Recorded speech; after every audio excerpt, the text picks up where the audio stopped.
Assalamualaikum warahmatullahi wabarakatuh. Nama saya Sri Kandi akan menjelaskan tentang surah Makkiyah. Nama saya Cici Febria Zilubis. Saya akan menjelaskan tentang surah Madaniyah. Makkiyah adalah surah yang turun di Mekah, ayat-ayat yang turun sebelum Rasulullah hijrah ke Madinah. Surah-surah Makkiyah turun selama 12 tahun, 5 bulan, 13 hari, dimulai pada 17 Ramadan, Februari 610 Masehi saat Nabi berusia 40 tahun. Kandungan surah Makkiyah. Pertama, ayat-ayat Al-Quran yang diturunkan di Mekah berisikan tentang ajakan untuk bertauhid, beribadah kepada Allah, serta meninggalkan segala bentuk peribadatan kepada yang selain Allah.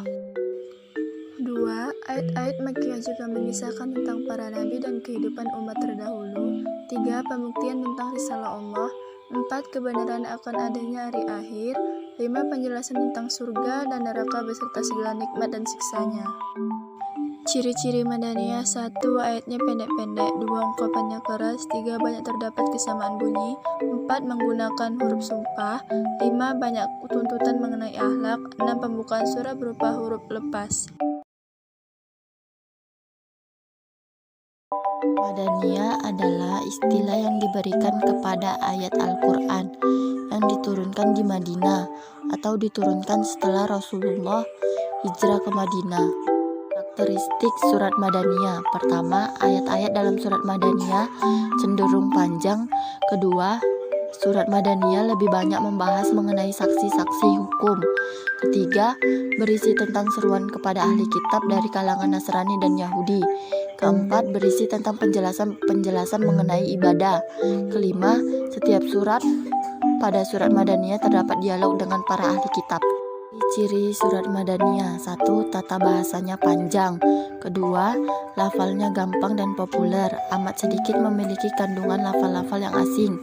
Ketiga, memakai tata bahasa yang tenang dan argumentatif. Keempat, berbicara secara panjang lebar mengenai penetapan aturan. Kelima, mengajak ahlul kitab untuk membahas mengenai akidah keagamaan. Keenam, menerangkan mengenai kesesatan orang munafik dan kebencian. Para ulama menetapkan ada 3 metode untuk menentukan ayat Madaniyah. Pertama, memakai acuan waktu sebagai penanda Makkiyah dan Madaniyah.